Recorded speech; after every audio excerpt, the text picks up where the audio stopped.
এই রেজিস্ট্রার নিয়ন্ত্রণ করে থাকেন। থানা এলাকায় যে সকল ব্যক্তির কে 1878 সালের অস্ত্রের লাইসেন্স থেকে অব্যাহতি দেওয়া হয়েছে, অথবা যে সকল ব্যক্তির অস্ত্রের লাইসেন্স রয়েছে, সেই সকল ব্যক্তির নামের তালিকা এই রেজিস্টারে অন্তর্ভুক্ত থাকে। এই রেজিস্টার কোন কোন ব্যক্তির নামে অস্ত্রের লাইসেন্স দেয়া হয়েছে তা সরাসরি জেলা ম্যাজিস্ট্রেট থানার ভারপ্রাপ্ত কর্মকর্তাকে অবগত করে থাকে। প্রত্যেক বছর শেষে এই রেজিস্টার হালনাগাদ করা হয়ে থাকে। প্রত্যেক বছর নভেম্বরে নভেম্বরে থানার প্রত্যেক বছর নভেম্বরে থানার ভারপ্রাপ্ত কর্মকর্তা নতুন কোনো ব্যক্তির নামে লাইসেন্স দেওয়া হয়েছে কিনা, কোনো ব্যক্তির নামে লাইসেন্স দিলে কোনো আপত্তি আছে কিনা, এই এই এই বিষয়টা অবগত করা হয়ে থাকে। কোনো কারণে লাইসেন্স যদি আপনার বাতিল হয়ে যায়, কোনো কারণে লাইসেন্স যদি আপনার বাতিল হয়ে যায়, সেই ক্ষেত্রে বলা হচ্ছে 14 দিনের মধ্যে থানার ভারপ্রাপ্ত কর্মকর্তাকে 14 দিনের মধ্যে হচ্ছে থানার ভারপ্রাপ্ত কর্মকর্তাকে আপনার এই ভারপ্রাপ্ত কর্মকর্তার নিকট এই লাইসেন্সটা হচ্ছে বেসিক্যালি হচ্ছে আপনার জমা দিতে হবে। এই লাইসেন্সটা আপনার জমা দিতে হবে। এই কথাটাই বেসিক্যালি আপনার এখানে বলতেছে। তো আশা করি আমার কথা মনে হয় ইনশাল্লাহ আপনারা বুঝছেন যে লাইসেন্স সংক্রান্তে পুলিশের যে দায়িত্ব কর্তব্য এবং অস্ত্র রেজিস্টার। এখান থেকে যে প্রশ্নটা বেসিক্যালি একটু ইম্পর্টেন্ট বা আপনাদের জন্য গুরুত্ব মনে হচ্ছে যে অস্ত্র রেজিস্টার কি, অস্ত্র রেজিস্টার কে নিয়ন্ত্রণ করে থাকে, অস্ত্র রেজিস্টারে কি লেখা থাকে, অস্ত্র রেজিস্টার কোথায় থাকে, অস্ত্র রেজিস্টার সংক্রান্তে পুলিশের দায়িত্ব কর্তব্য লিপিবদ্ধ করো। এই টাইপের প্রশ্ন যদি আপনার আসে আমাদের পদোন্নতি পরীক্ষায়, তাহলে আশা করি ইনশাল্লাহ আমরা এটা পারবো এবং এটা আমাদের কোনো ভুল হবে না। অস্ত্র রেজিস্টারটা বেসিক্যালি কিন্তু অনেক গুরুত্বপূর্ণ রেজিস্টার, এবং প্রতি বছর এখান থেকে যে এমসিকিউটা কমন থাকে সেটা হচ্ছে অস্ত্র রেজিস্টারের কোনো ব্যক্তির হালনাগাদ সম্পর্কে তথ্য কোন মাসে কাকে কে অবগত করে। এটা হচ্ছে নভেম্বর মাসে থানার ভারপ্রাপ্ত কর্মকর্তা পুলিশ সুপারকে অবগত করে যে কারো নামে লাইসেন্স নবায়নে কোনো আপত্তি আছে কিনা, কোনো ব্যক্তিকে লাইসেন্স দেয়া থেকে অব্যাহতি দেওয়া হয়েছে কিনা, এই সংক্রান্তে আপনার বলা হয়ে থাকে। ঠিক আছে কিনা? আর থানায় 20 রাউন্ড গুলি সরবরাহ করা হয়, ফাঁড়িতে হচ্ছে 10 রাউন্ড গুলি সরবরাহ করা হয়ে থাকে। সবাই পড়েন লা হাওলা ওয়ালা কুওয়াতা ইল্লা বিল্লাহিল আলিয়্যিল আযীম। শোনেন আমি আবার বলি, পিআরবি 1290টা পিআরবি, কোনোভাবেই কারো পক্ষে সব পিআরবি মুখস্থ করা সম্ভব না। যে সাজেশন আমি দিছি ওই অনুযায়ী পড়বেন, রিজিকে থাকলে এর ভিতরই প্রশ্ন আসবে। এবং বিগত 4 বছর ধরে আপনাদেরকে আমি পড়াচ্ছি, যেগুলো সাজেশন দিচ্ছি বা দেই আলহামদুলিল্লাহ এর ভিতরই আসে, আসার চেষ্টা মানে আসে ইনশাল্লাহ, এর বাইরে এখন যায় না। এখন ভাই 1290টা পিআরবি কিনা পড়বে? আপনি পারেন? আমি পারি না। এটা কোনো টিচারই পারে না। কোনো টিচার যদি কয় জানা আমার সব মুখস্থ, এগুলো ফাও চাটাম গল্প, বুঝলেন না কথা? 1290টা পিআরবি পড়া এত সোজা না। সুতরাং যেগুলো দাগায় দিছি 120টার মতো পিআরবি আছে, ঘুরে ফিরে প্রশ্ন এমসিকিউ বলেন 5 মার্কের প্রশ্ন বলেন ওইগুলো থেকেই আসে। তার মতো অস্ত্র রেজিস্টার কিন্তু গুরুত্বপূর্ণ আছে, এটা আপনার আমলে নেবেন। আচ্ছা, এরপরে হচ্ছে পিআরবি 386টা আমরা দেখেন। এখানে বলছে রাজ সাক্ষীর তালিকা। মানে রাজ সাক্ষীর তালিকা যেরকম থানায় থাকবে, ঠিক তেমনি পুলিশ সুপারের অফিসেও রাজ সাক্ষীর তালিকা আপনার থাকবে। পুলিশ সুপার যখন থানা পরিদর্শনে আসবে, তখন তার কাছে সংরক্ষিত রাজ সাক্ষীর যে তালিকা আছে সেই তালিকা থানার তালিকার সাথে মিলিয়ে দেখবে, এবং প্রতি 3 মাস অন্তর এই রাজ সাক্ষীর তালিকা মিলিয়ে দেখার আপনার বিধান রয়েছে। এরপরে বলা হচ্ছে 388, এটা গুরুত্ব আছে, এটা বলতেছে অপরাধ সংক্রান্তে গ্যাং রেকর্ড। ওই যে ইয়ে আছে না, গ্যাং মামলা বা গ্যাং কেস কি, এই যে পিআরবি 388, পিআরবি 1126, 1127 মনে হয় গ্যাং কেস, তাই না ভাই? সুতরাং এটা এটা এটা গুরুত্ব আছে। মানে যারা দুর্ধর্ষ প্রকৃতির ডাকাত তাদের সম্পর্কে ব্যাপক তথ্য সংগ্রহ করে আপনার যে কোনো থানায় এই গ্যাং মামলা রেকর্ড করা হয়। আর এই গ্যাং গ্যাং মামলাগুলো হচ্ছে আপনার পরিচালনা করে হচ্ছে মানে তদন্ত করে হচ্ছে বাংলাদেশ পুলিশের অপরাধ তদন্ত বিভাগ সিআইডি তদন্ত করে থাকে। এবং গ্যাং এই অপরাধ তদন্তের পদ্ধতি হচ্ছে কার্যবিধির 156 থেকে 173 ধারার পদ্ধতি আপনাকে অনুসরণ করতে হয়, এবং অপরাধ প্রমাণিত হলে চার্জশিট দেওয়া হয়ে থাকে। এবং সাধারণত দণ্ডবিধির 401 এবং 400 এবং 401 ধারায় এদের বিরুদ্ধে মামলা রেকর্ড হয়। আর মামলাটা সাধারণত থানায় রেকর্ড হয়, বাট তদন্ত করে হচ্ছে অপরাধ তদন্ত বিভাগ হচ্ছে আপনার সিআইডি। আর গ্যাং রেকর্ডের পিআরবি হচ্ছে 1126, 1127, 1128, পিআরবি 388। এই হচ্ছে গ্যাং রেকর্ড। যদি প্রশ্ন আসে যে গ্যাং বাংলা বলতে গ্যাং কেস কি বা গ্যাং মামলা কি, গ্যাং মামলা কে রেকর্ড করে, কোথায় রেকর্ড করে, কে তদন্ত করে, হ্যাঁ, কোন কোন অপরাধের জন্য গ্যাং কেস হয়, তাহলে দুটো জিনিস মনে রাখবেন, যে দণ্ডবিধি 400 ডাকাত দলের সদস্য হওয়া, 401 চোর দলের সদস্য হওয়া, এই দুটো অপরাধের জন্য হচ্ছে আপনার গ্যাং কেস বা গ্যাং মামলা রেকর্ড করা হয়ে থাকে। আমার কথা কি আপনারা শুনতেছেন, তাই না প্রিয় বন্ধুরা? কোনো অসুবিধা হচ্ছে? আমি আশা করি কোনো অসুবিধা নাই ইনশাল্লাহ। তাহলে গ্যাং কেস সম্পর্কে দেখলাম। আমার কাছে মনে মনে লাগতেছে কেন জানো, যে পিআরবি 389 বিধি, এটা পরীক্ষায় আমরা এবছর পেয়ে যাব, যে অনুসন্ধান স্লিপ কি বা অনুসন্ধান লিপি কি, অনুসন্ধান স্লিপ কে কখন ইস্যু করে, অনুসন্ধান পত্র কি, এই সংক্রান্তে পুলিশের দায়িত্ব কর্তব্য কি, লেখো। তো এটা এটা দেখবেন বেশিরভাগ গাইডেই কিন্তু অনুসন্ধান স্লিপটা আপনার ভুল লেখা। তো অ্যাজ এ পুলিশ সদস্য হিসেবে আপনাকে তো ভুল করলে হবে না, আপনাকে মূল বই পড়তে হবে, গাইড বাদ দিতে হবে। গাইডের এই অনুসন্ধান স্লিপ বেশিরভাগ গাইডেই ভুল লেখা। এখানে বলা হচ্ছে যে যখন তদন্তকালে বা অন্য যে কোনো সময়ে পুলিশ কর্মকর্তা অন্য কোনো ভারপ্রাপ্ত কর্মকর্তার নিকট হতে দুশ্চরিত্র লোকদের গতিবিধি ব্যতীত, তাহলে দুশ্চরিত্র লোকদের গতিবিধি সম্পর্কে জানার জন্য কি দেয়া হয় বলেন তো?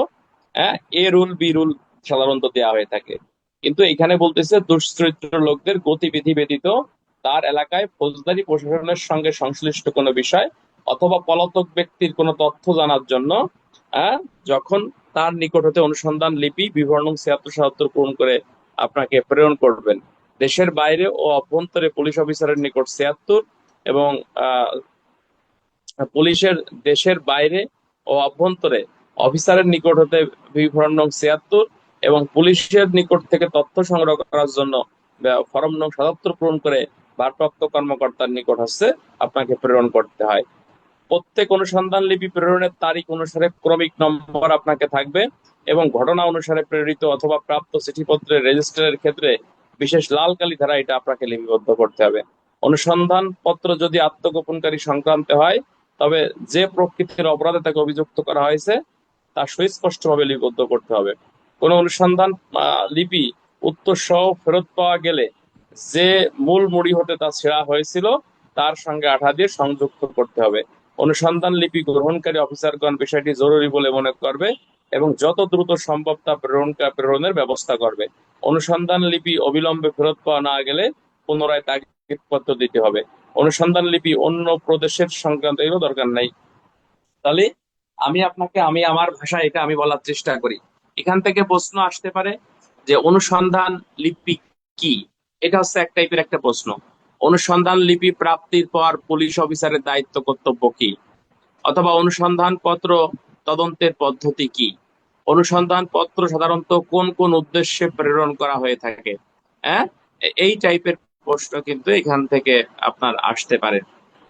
তবে অনুসন্ধান পত্র এটা আপনাকে মূল বইয়ের মতোই লিখতে হবে। বলা হচ্ছে যে মামলা তদন্তকারী কর্মকর্তা অপর থানার ভারপ্রাপ্ত কর্মকর্তা বরাবর কোনো ব্যক্তির মানে দুশ্চরিত্র লোকদের গতিবিধি ব্যতীত ফৌজদারি অপরাধের সাথে সংশ্লিষ্ট কোনো বিষয় অথবা আত্মগোপনে বা পলাতক রয়েছে এমন ব্যক্তি সম্পর্কে কোনো তথ্য জানার জন্য বিবরণ 76-77 পূরণ করে যে পত্র প্রেরণ করে তাকে অনুসন্ধান পত্র বলে। আচ্ছা, এর কিন্তু কয়েকটা নাম আছে, যেমন অনুসন্ধান পত্র, অনুসন্ধান লিপি, তারপর হচ্ছে আপনার শুধুমাত্র অনুসন্ধান, হ্যাঁ, তারপর আছে তদন্ত স্লিপ, হ্যাঁ, ইনকোয়ারি স্লিপ। এই একই নাম, কিন্তু এখন আপনি মনে করেন উল্টো পাল্টা ইয়া করলেন, মানে নাম একটা অন্য নামে দিল। এখন যদি আপনি না বোঝেন তখন কিন্তু বিপদ। সুতরাং এই নামগুলো আপনাকে মনে রাখতে হবে।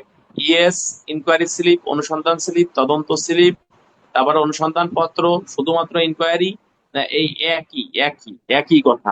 আর বিবরণ 76 পূরণ করে হচ্ছে আপনার এই বাংলাদেশের ভিতরে বা বাহিরে কোন অফিসারের নিকট থেকে তথ্য জানানো হয়, এবং বিবরণ 77 পূরণ করে পুলিশ অফিসারের নিকট থেকে সাধারণত তথ্য জানানো হয়ে থাকে। এবং ইনকোয়ারি স্লিপে সাধারণত হচ্ছে আপনার ক্রমিক, ইনকোয়ারি স্লিপে সাধারণত আপনার এই প্রেরণের তারিখ অনুসারে ক্রমিক নম্বর ব্যবহার করতে হবে। এবং চিঠিপত্র রেজিস্টারে, তার মানে রিসিপ্ট ডিসপাস রেজিস্টারে এটা লাল কালিতে রেকর্ড করতে হবে। এই এমসিকিউটা খুবই গুরুত্বপূর্ণ, যে হইচই বিজ্ঞপ্তি, রিসিপ্ট রেজিস্টার এবং হচ্ছে আপনার জিডি উভয় আপনার লাল কালি, মনে থাকবে। রিসিপ্ট রেজিস্টার এবং জিডি উভয় আপনার লাল কালিতে হইচই বিজ্ঞপ্তি রেকর্ড করতে হয়। আর এই ইনকোয়ারি স্লিপটা হচ্ছে, জিডিতে হচ্ছে আপনার কালো কালি, আর রিসিপ্ট রেজিস্টারে হচ্ছে আপনার লাল কালি দিলে রেকর্ড করতে হয়। তাহলে এই দুটো জন্য গুলাই ফেলেন না, দুইটা দুই রকম, ঠিক আছে। হইচই বিজ্ঞপ্তি আচ্ছা আপনার বিবরণ 28 মোতাবেক এটা লিপিবদ্ধ করতে হয়, এটা রিসিপ্ট ডিসপাস উভয় লাল কালি। আর ইনকোয়ারি স্লিপ রিসিপ্ট শুধুমাত্র লাল কালি, আর জিডিতে হচ্ছে কালো কালি দিয়ে আপনাকে রেকর্ড করা হয়ে থাকে। আচ্ছা, এখন আমি আমার বাস্তবতার পরিপ্রেক্ষিতে বলি যে ইনকোয়ারি স্লিপ প্রাপ্তির পর পুলিশ অফিসারের করণীয় কি। এক নম্বর হচ্ছে, ইনকোয়ারি স্লিপ প্রাপ্তির পর জুনিয়র সেরেস্তার ইনচার্জ একজন এএসআই তিনি এটা রিসিপ্ট ডিসপাস রেজিস্টারে লাল কালিতে রেকর্ড করবে। দুই নম্বর হচ্ছে মানে জিডিতে উক্ত বিষয়টি নোট দিতে হবে। তিন নম্বর হচ্ছে মানে বাস্তবের পরিপ্রেক্ষিতে বলি যে থানার মুন্সি বা বা এটা হচ্ছে অফিসার ইনচার্জের নিকট এটা উপস্থাপন করতে হবে। অফিসার ইনচার্জ থানার যে কোনো একজন এএসআই নামে এটা হাওলা করবে। এএসআই উক্ত পত্রের ঠিকানা অনুযায়ী সঙ্গীয় ফোর্স সহ ঘটনাস্থলে হাজির হবে এবং উক্ত ব্যক্তি সম্পর্কে তদন্ত করবে। তদন্ত করার পর তার নাম, ঠিকানা, তার স্বভাব চরিত্র, বংশ, তারপরে তার বয়স, পদমর্যাদা, হ্যাঁ, তারপরে সে কেমন কোয়ালিটির লোক, হ্যাঁ, উক্ত সম্পর্কে তদন্ত করে এসসিডির মাধ্যমে তদন্ত করে থানায় ফেরত আসবে। থানায় ফেরত আসার পরে কি করবে, তার নাম সিডিএমএস এর মাধ্যমে আপনার সার্চ দিবে যে তার নামে পূর্বে কোনো মামলা আছে কিনা, এবং এই থানায় বেসিক্যালি কোনো মামলা আছে কিনা, বা বাংলাদেশের অন্য কোনো থানায় মূলত কোনো তার নামে মামলা আছে কিনা। পাওয়ার পরে এরপরে হচ্ছে আপনার এই কম্পিউটার অপারেটরের মাধ্যমে এসসিডির মাধ্যমে চিঠিপত্র লিখে মানে 2 কপিতে এসসিডির মাধ্যমে উক্ত পত্রের হচ্ছে আপনার জবাব প্রদান করবে। এবং এইগুলো পয়েন্ট আকারে 1-2 পয়েন্ট আকারে লিখে দেবেন, আপনার উত্তর শেষ। ঠিক আছে কিনা? উত্তর শেষ। এখন কথা হচ্ছে যে অনুসন্ধান স্লিপ, এনআইডি, হ্যাঁ এনআইডিটা আপনাকে সংযুক্ত করতে হবে। এনআইডি স্যার, জুডিশিয়াল ইনকোয়ারি বলতে কি বোঝায়? জুডিশিয়াল ইনকোয়ারি হচ্ছে আদালত কর্তৃক পরিচালিত যে ইনকোয়ারি, সেটাই জুডিশিয়াল ইনকোয়ারি। যেমন ওই যে দেখবেন সিআরপিসির 158, 159 ধারায় জুডিশিয়াল ইনকোয়ারি আছে, 148 ধারায় দেখবেন জুডিশিয়াল ইনকোয়ারি আছে। কথা কি বুঝছেন? 148-এ জুডিশিয়াল ইনকোয়ারি, 159 ধারায় জুডিশিয়াল ইনকোয়ারি, হ্যাঁ, ওই মানে ম্যাজিস্ট্রেট বা আদালত কর্তৃক পরিচালিত যে অনুসন্ধান কার্যক্রম, সেটাই জুডিশিয়াল ইনকোয়ারি। সিআরপিসির 176-এ জুডিশিয়াল ইনকোয়ারি, 3টা ধারা মনে রাখবেন, 176, 159, 148, এই সকল ধারায় জুডিশিয়াল ইনকোয়ারির কথা কিন্তু আপনার 158 না, 159 না, 159ই তো। আর 202ও জুডিশিয়াল ইনকোয়ারির কথা লেখা আছে। হ্যাঁ, দেন, সমস্যা নাই, দেন। আচ্ছা, তাহলে আশা করি আমার কথা মনে হয় বুঝছেন। এখন যদি প্রশ্ন আসে যে অনুসন্ধান পত্র কাকে বলে, অনুসন্ধান পত্র কে ইস্যু করে, কার বিরুদ্ধে ইস্যু করে, অনুসন্ধান পত্র প্রাপ্তির পর পুলিশের দায়িত্ব কর্তব্য কি, পারবেন না ভাইয়া পরীক্ষা আসলে? 2-4 কলম লিখতে পারবেন কিনা? লিখতে পারবেন? এই যে আলমগীর, লিখতে পারবেন? গামছা গাড়ি দিয়েছেন, লিখতে পারবেন? হ্যাঁ, পারবেন না লিখতে? ইনশাল্লাহ পারবেন। এটা আমার মনে হয় একেবারে সহজ। মনে করবেন যে পরীক্ষার হলে এটা প্রশ্ন এসে গেছে, যাই খালি মনে করেন লিখবেন। এই যে প্রশ্ন যে আমি আগের থেকে আউট করে দিলাম, এজন্য আমার কেউ আবার আবেদ কাকু পাবেন না। আবেদ কাকু তো নাম শুনছেন। এই আবেদ এক শালার কাছ থেকে জমি কিনে আমি আছি এক বিপদে, পাট পারি। শয়তান, এগুলো আমরাই সমস্যা আমার মনে হয়। তাহলে এই এই এই প্রশ্নটা কিন্তু খুবই গুরুত্বপূর্ণ এবং এটা পরীক্ষায় আসতে পারে। কেউ যদি না বোঝো তাহলে আমি আবার বলি, যেটা পরীক্ষা আসবে সেটা বারবার পড়লেও সময় নষ্ট না, এটা শিকার বিষয় আছে। আমি কি আবার বলবো? তাহলে আমি আবার বলি, সবাই মনোযোগ সহকারে শোনেন। লা হাওলা ওয়ালা কুওয়াতা ইল্লা বিল্লাহিল আলিয়্যিল আযীম। প্রশ্ন আছে, ইনকোয়ারি স্লিপ কি, তদন্ত স্লিপ কি, ইএস কি, অনুসন্ধান পত্র কি, হ্যাঁ, এই সব একই কথা। প্রশ্ন আসবে কিভাবে, যে ইনকোয়ারি স্লিপ কাকে বলে, তদন্ত স্লিপ কাকে বলে, অনুসন্ধান পত্র কাকে বলে, অনুসন্ধান পত্রের ব্যবহার বিধি কি, বা অনুসন্ধান পত্র প্রাপ্তির পর পুলিশ অফিসারের করণীয় কি। তখন আপনি লিখবেন যে মামলার তদন্ত চলাকালে মামলা তদন্তকারী কর্মকর্তা মানে দুশ্চরিত্র লোকদের গতিবিধি ব্যতীত ফৌজদারি অপরাধের সাথে জড়িত কোনো বিষয় অথবা আপনার আত্মগোপনে বা পলাতক রয়েছে এমন ব্যক্তিদের সম্পর্কে জানার জন্য লিখিতভাবে অপর থানার ভারপ্রাপ্ত কর্মকর্তা বরাবর বিবর্ণ 76-77 পূরণ করে যে আহ, আহ, যে যে যে পত্র প্রেরণ করেন তাকেই বেসিক্যালি বলা হচ্ছে আপনার ইনকোয়ারি স্লিপ, অনুসন্ধান স্লিপ, বা হচ্ছে আপনার ইএস। কথা কি বুঝতে পারছেন? এখন কথা হচ্ছে যে ইনকোয়ারি স্লিপ প্রাপ্তির পর পুলিশের করণীয় কি। 1 নম্বর করণীয় হচ্ছে রিসিভ ডিসপাস রেজিস্টারে অবশ্যই লাল কালি দিয়ে রেকর্ড করতে হবে। 2 নম্বর হচ্ছে জিডি তে কালো কালি দিয়ে নোট দিতে হবে। 3 নম্বর হচ্ছে থানার ওসি সাহেব যে কোনো একজন এএসআই নামে এটা হাওলা করবে। 4 নম্বর হচ্ছে এএসআই সাহেব, আপনার এএসআই বা সাহেব কিসের, এএসআই আপনার এক সঙ্গীয় ফোর্স সহ পত্রে উল্লেখিত ঠিকানায় হাজির হবে। তার নাম, ঠিকানা, স্বভাব চরিত্র, বংশ পদমর্যাদা, সবকিছু যাচাই করবে। নাম ঠিকানা সত্যতা যদি পাওয়া যায় সেই ক্ষেত্রে এনআইডি কার্ড সংগ্রহ পূর্বক আপনার এই থানায় ফিরে এসে জিডিতে নোট দেবে এবং এসসিডির মাধ্যমে পুত্র অনুসন্ধান পত্রের তার নামের সত্যতা, ঠিকানার সত্যতা, তার বয়স, পদমর্যাদা, বংশ, স্বভাব চরিত্র ইত্যাদি আপনার এই পিসিপিআর যাচাই পূর্বক অর্থাৎ এই সিডিএমএস চেক পূর্বক যে থানা থেকে এই পত্র প্রেরণ করা হয়েছিল তাকে বিস্তারিত ভাবে দুই দুই কপিতে এসসিডির মাধ্যমে অবগত করবে। এই হচ্ছে এসসিডি সংক্রান্তে পুলিশের দায়িত্ব এবং কর্তব্য। এরকম বাংলা কথা কোথাও শুনছেন যে এইভাবে সুন্দর করে আপনাদেরকে আমি বললাম? এটা হলো থানার বাস্তব, এটা আমি যেটা করি বা আমরা যারা থানায় যারা করি এই কাজগুলোই আমরা করি। এটা কিন্তু বইতে এরকম লেখা নেই, ঠিক আছে কিনা? এবং এখানে মানে প্রেরণের তারিখ অনুযায়ী ক্রমিক নম্বর হচ্ছে বেসিক্যালি হচ্ছে আপনার প্রেরণ করতে হয়। আর সারঙ্গদিয়া গ্রাম আছে, সারঙ্গদিয়ার লোক ভালো না বেশি এইসব, বেশি শ্রীপুরে মানে অনেকে আবার এবার ব্যবসা ব্যবসা লোকজন করে, বুঝছেন, মাদকের ছড়াছড়ি, টোপের এলাকা, এটা টোপ মারে। আমি তো সত্যি সত্যি যে মনে করেন এই যে 15-16 বছর 16 বছর চাকরি, মনে করেন এই টোপের নাম জীবনে শুনিনি। এই থানায় এসে খালি টোপের গল্প শুনছি মানে মানে বাস্তবে দেখতেছি মানুষের বিকাশ প্রতারক কিভাবে করে, নগদের টাকা কিভাবে নিয়ে নেয়, প্রতিবন্ধীদের ভাতা কিভাবে উত্তোলিয়ে নিয়ে নেয়। না দেখলে আপনি বুঝতে করতে পারবেন না। হ্যাঁ, আচ্ছা, যা হোক আর কি। তো আশা করি আমরা এই অনুসন্ধান পত্র সম্পর্কে আর কোনো প্রশ্ন নাই, এটা পরীক্ষায় আসবে, যাই খালি আপনি লিখবেন। হুম। এখন কথা হচ্ছে যে অনুসন্ধান পত্রের যে ঠিকানা দেয়া হয়েছে, হ্যাঁ, ইয়াতে বেশি, চরমায়েশপুর বেশি, ঠিক বলছেন। আচ্ছা, অনুসন্ধান পত্রে যে ঠিকানাটা দেয়া হয়েছে এই ঠিকানা যদি সত্যতা আপনি পালেন না তখন করণীয় কি। এটা হলো বাস্তবের ভিতরে, এটা কিন্তু বইতে লেখা নাই। আপনি যে ঠিকানা পান নাই মানে তখন কি করতে হবে এটা কিন্তু বইতে লেখা নাই। তখন হচ্ছে ঠিকানা না পাওয়া গেলে আপনার ওই সংশ্লিষ্ট ইউনিয়নের চেয়ারম্যান বা মেম্বারের নিকট থেকে একটি প্রত্যয়ন নিতে হবে যে এই নামে এই ঠিকানায় কোনো ব্যক্তি এই গ্রামে বসবাস করে না। নিয়ে এই ওটাকে আপনার মূল কপির সাথে সংযুক্ত করে আলাদা একটি প্রতিবেদনের মাধ্যমে অথবা অনুসন্ধান পত্রের অপর পৃষ্ঠায় নাম ঠিকানা সঠিক পাওয়া গেল না মর্মে একটি প্রতিবেদন মানে প্রেরণকারী অফিসারকে অবগত করতে হবে এবং প্রয়োজনে নাম ঠিকানা সঠিকভাবে মানে লিখে প্রেরণ করার জন্য বিশেষভাবে অনুরোধ জানাতে হবে, ঠিক আছে কিনা।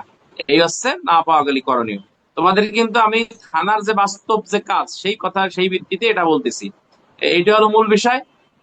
আর একটা বিষয় হচ্ছে যে আপনার অনুসন্ধান পত্রের মাধ্যমে কোনো আসামিকে আপনি গ্রেফতার করতে পারবেন কিনা। হ্যাঁ, অনুসন্ধান অনুসন্ধান পত্রের মাধ্যমে আপনি কোনো আসামিকে গ্রেফতার করতে পারবেন যদি অনুসন্ধান প্রেরণকারী অফিসার অনুসন্ধান পত্রে আপনার লিখে দেয় যে উক্ত আসামিকে গ্রেফতার পূর্বক মানে অনুসন্ধান পত্র প্রেরণকারী থানায় প্রেরণ করা হোক।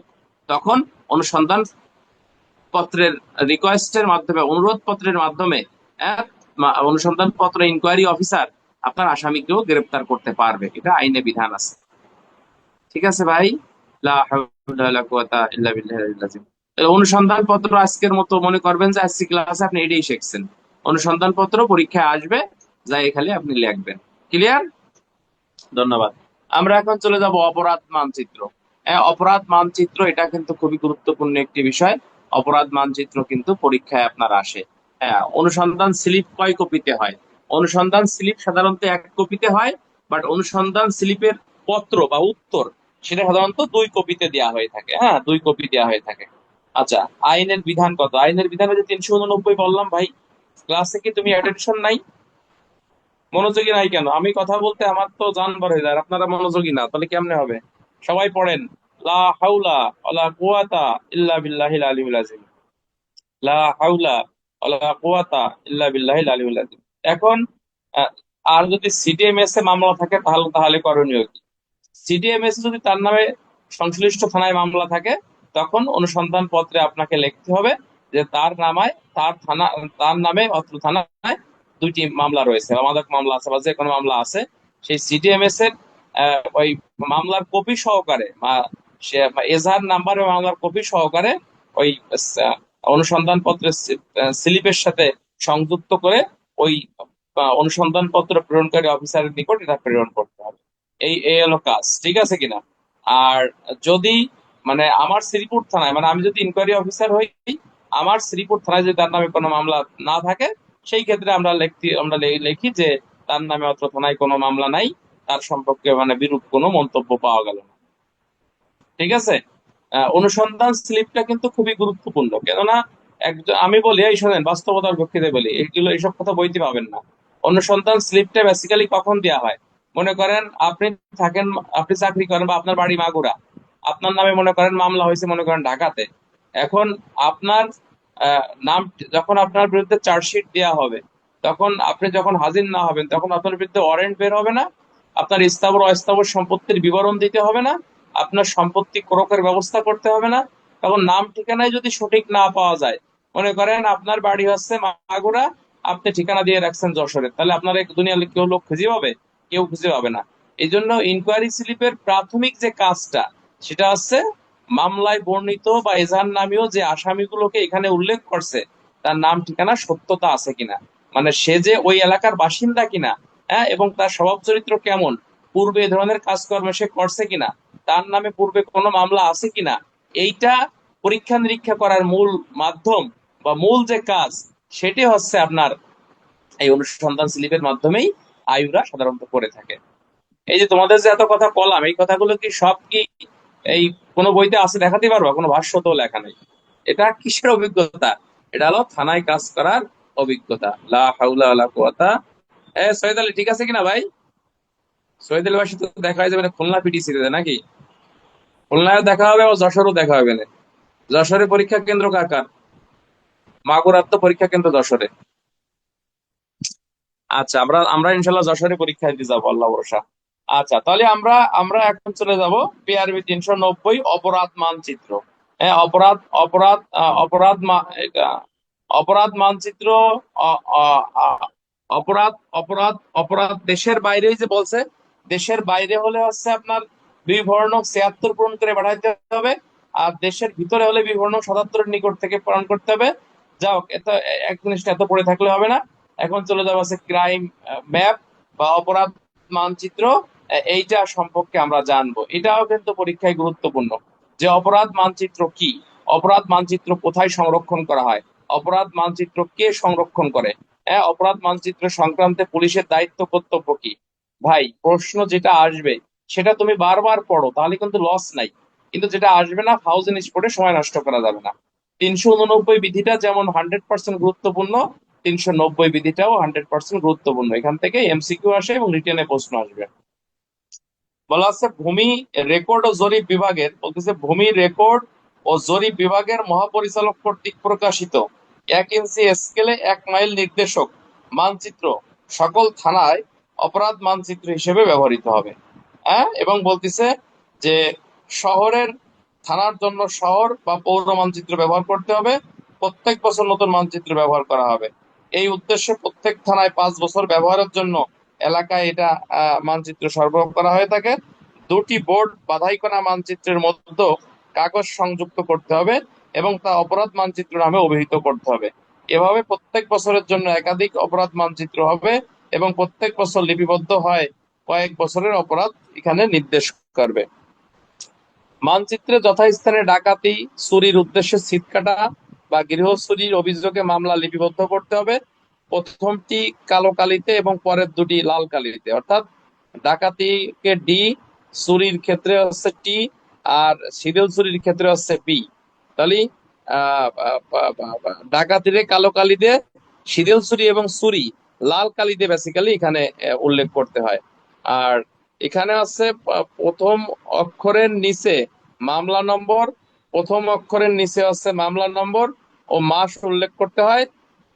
এভাবে ডি 2.2 মানে হচ্ছে কি, ডাকাতির মামলা ফেব্রুয়ারি মাসের 2 নম্বর মামলা হিসেবে এটা গণ্য হবে। যেমন B45 মানে কি, সিরিয়াল চুরির মামলা জানুয়ারি ফেব্রুয়ারি মার্চ এপ্রিল মাসের 5 নম্বর, জানুয়ারি ফেব্রুয়ারি মার্চ এপ্রিল মে, মে মাসের 4 নম্বর মামলা হিসেবেই বেসিক্যালি হচ্ছে আপনার এটা এটা এটা গণ্য হবে। আর এখানে একটা জিনিস আমরা একটু দেখবো যে পুলিশ সুপারগণ অপরাধ মানচিত্রে অনন্য অপরাধ যথাযথ স্থান সহ লিপিবদ্ধ করতে পারেন যদি তারা মনে করেন যে কোনো বিশেষ এলাকায় এইরূপ অপরাধ সম্পর্কে সকলের বিশেষ দৃষ্টি দেওয়া উপযুক্ত, নজরাধীন ব্যক্তি বাস করে এমন স্থানটি রেড ক্রস দিয়ে চিহ্নিত করতে হবে। অপরাধ মানচিত্র ছাড়াও সকল সময় ব্যবহার করা যায় এমন শক্ত ক্যানভাসের উপর ছাপানো থানা মানচিত্র থাকতে হবে। উক্ত মানচিত্রের উপর রং দিয়ে যতদূর সম্ভব মদের দোকান, ফেরিঘাট, ইউনিয়ন সীমানা বা পুলিশ সুপার উপযুক্ত বিবেচনা করে আদেশ দেন এমন কোন উপাদান চিহ্নিত করতে হবে। তাহলে আমরা যদি একটু এখানে দেখি যে এই অপরাধ মানচিত্র থেকে বেসিক্যালি আমরা কি পেলাম বা কি বুঝলাম। তাহলে অপরাধ মানচিত্র হচ্ছে পিআরবি 390, যেখানে আপনাকে বলতেছে যে প্রত্যেক থানায় এই অপরাধ মানচিত্র সংরক্ষণ করতে হবে। এটা ভূমি রেকর্ড ও জরিপ বিভাগ থেকে এই মানচিত্রটা থানায় সরবরাহ করা হয়। একটা মানচিত্র থানায় 5 বছর সংরক্ষণ করা হয় এবং প্রতি বছর এই মানচিত্রটা থানায় ভূমি জরিপ রেকর্ড থেকে দেয়া হয়ে থাকে। 1 ইঞ্চি সমান সমান 1 মাইল, এমসিকিউ কত, 1 ইঞ্চি সমান সমান 1 মাইল নির্দেশিত এই মানচিত্র থানায় সাধারণত দেয়া হয়ে থাকে। এই মানচিত্রে ডাকাতি, সিরিয়াল চুরি, চুরি এবং গুরুত্বপূর্ণ যে ঘটনাগুলো থানা এলাকায় ঘটে থাকে সেগুলোকে চিহ্নিত করা হয়ে থাকে।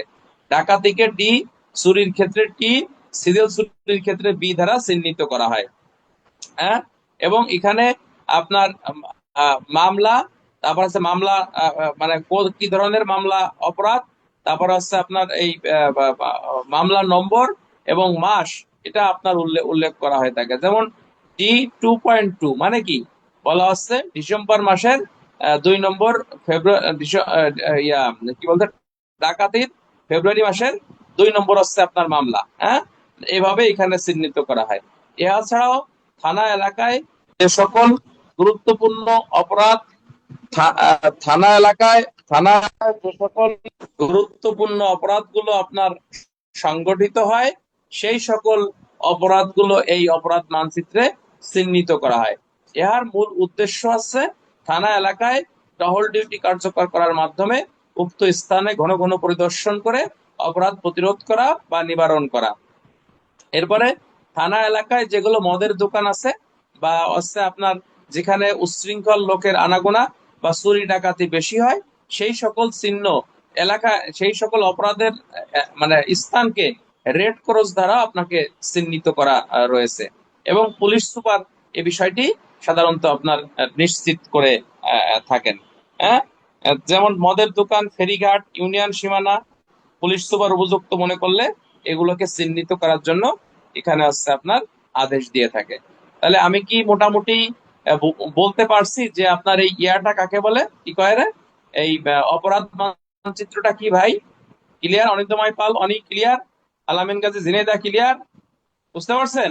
সুতরাং 389 390 একেবারে ফরজ, এটা ডাইরেক্ট ঠাড়া মুখস্থ করবেন যে অপরাধ মানচিত্র কি, কোথায় সংরক্ষণ করা হয়, কি কি বিষয় লেখা হয়, অপরাধ প্রতিরোধ বা নিবারণে অপরাধ মানচিত্রের ভূমিকা কি বা গুরুত্ব কি। হ্যাঁ, এই টাইপের প্রশ্ন পরীক্ষায় আপনার আসতে পারে। আচ্ছা, আমরা এখন চলে যাব পিআরবি 391 বিধিতে, যেখানে আপনাকে বলতেছে ভিলেজ ক্রাইম নোটবুক। হ্যাঁ, ভিলেজ ক্রাইম নোটবুক এর আধুনিক রূপ হচ্ছে সিডিএমএস, মানে ক্রাইম ডাটা ম্যানেজমেন্ট সিস্টেম। এর মূল সার্ভার হচ্ছে পুলিশ হেডকোয়ার্টার্সে অবস্থিত। পুলিশ হেডকোয়ার্টার্স থেকে এর মূল সার্ভার নিয়ন্ত্রণ করা হয়ে থাকে।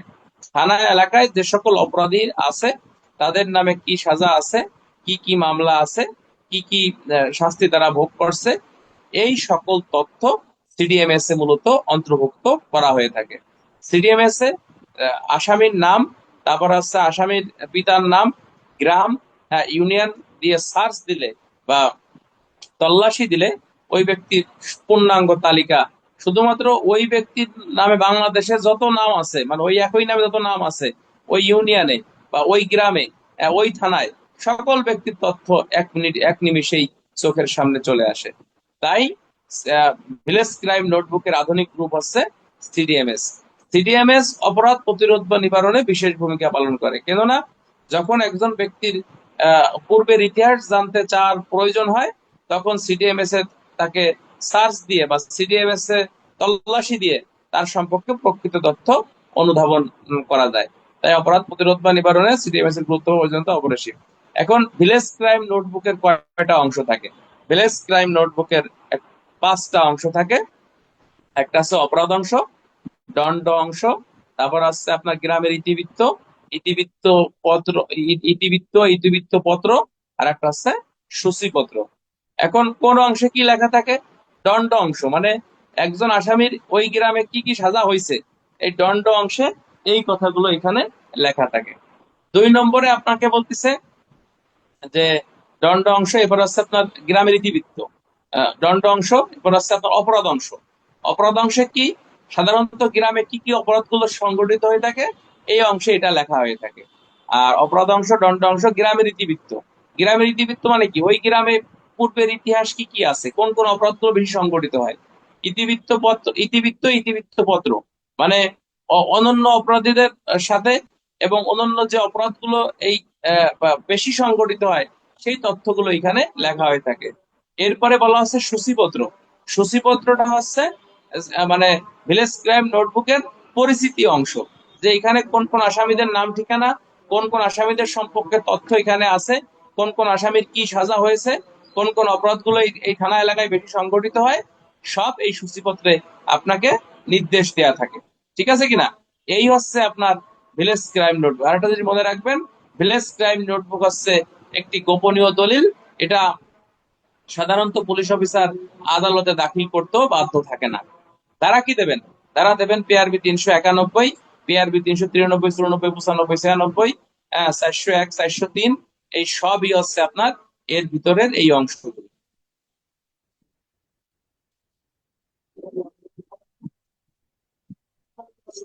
আজান দিচ্ছে, ক্লাস 1 মিনিট রেস্ট। আচ্ছা, এরপরে আমরা চলে যাব পিআর। এই পিআর এর নাম সবাই আপনারা শুনছেন। পিআর সংশ্লিষ্ট কিছু বিধি আছে, যেটা আপনাকে একটু জানতে হবে। যে পিআর হচ্ছে মূলত পিআরবি 397, তারপর হচ্ছে আপনার পিআরবি 517, মানে মুক্তির নোটিশ। হ্যাঁ, এই সংক্রান্তে পুলিশের কিছু কাজকর্ম আছে, আমরা এই বিষয়টা একটু দেখি। মানে এই অংশটা একবার পরীক্ষায় আসছে, এই জন্য আমাদের একটু জানতে হবে যে পিআর জিনিসটা কি।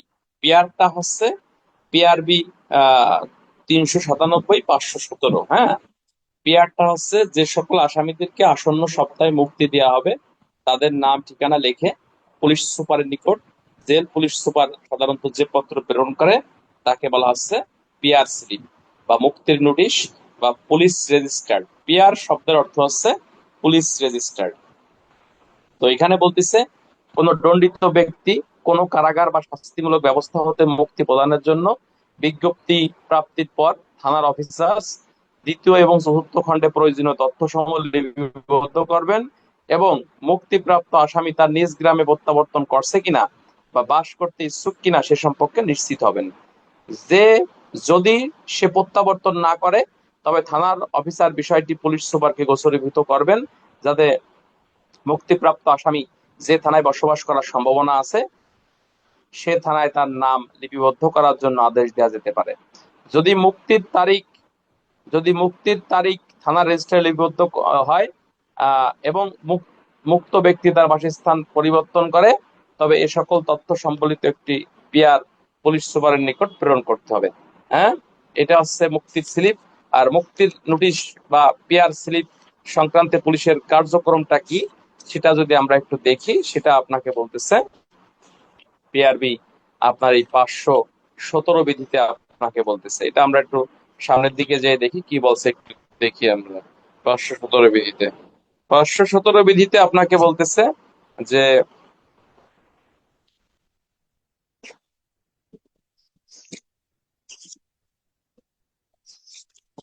বলছে পিআর স্লিপ বা মুক্তির নোটিশ বলতেছে জেল প্যারেডের প্রতিবেদন প্রস্তুতের জন্য নিয়োজিত পুলিশ অফিসার প্রত্যেক মাসের প্রথম এবং দ্বিতীয় শনিবার এমন পিআর বন্দীদের পিআর স্লিপ সংগ্রহ করবে যাতে পরবর্তী অর্ধ মাসের মধ্যে মুক্তি দেওয়া হবে, এবং যারা পূর্ববর্তী অর্ধ মাসের মধ্যে মারা গেছে তাদের দণ্ডাদেশ স্থান এবং বাসস্থান যে স্থানেই হোক না কেন পিআর বন্দীদের পিআর মুক্তি নোটিশ হিসেবে গণ্য হবে। যদি পিআর স্লিপ যথাসময়ে পাওয়া না যায় তাহলে পুলিশ সুপার কর্তৃক বিষয়টি জেল সুপারকে জানাতে হবে। পিআর বন্দির পিআর স্লিপ যদি কোনো কারণে পাক্ষিক দলের মধ্যে অন্তর্ভুক্ত না হয় থাকে এবং তাদের মুক্তির অন্য আরেক দলের প্রেরণের পূর্বেই নির্ধারিত হয়ে থাকে, তাহলে পিআর স্লিপ জেল কর্তৃপক্ষ সরাসরি অনতিবিলম্বে পুলিশ সুপারের নিকট প্রেরণ করবে। এই প্রবিধান প্রতিপালন না হওয়ার ক্ষেত্রে পুলিশ সুপার অবিলম্বে বিষয়টি জেল সুপারকে জানাবে। এই প্রতিবেদন একটি অনুলিপি অপরাধ তদন্ত বিভাগের অতিরিক্ত ইন্সপেক্টর জেনারেল নিকট প্রেরণ করবে। অন্য জেলা সংক্রান্ত পিআর স্লিপ সংশ্লিষ্ট জেলা অবগতির জন্য প্রেরণ করতে হবে।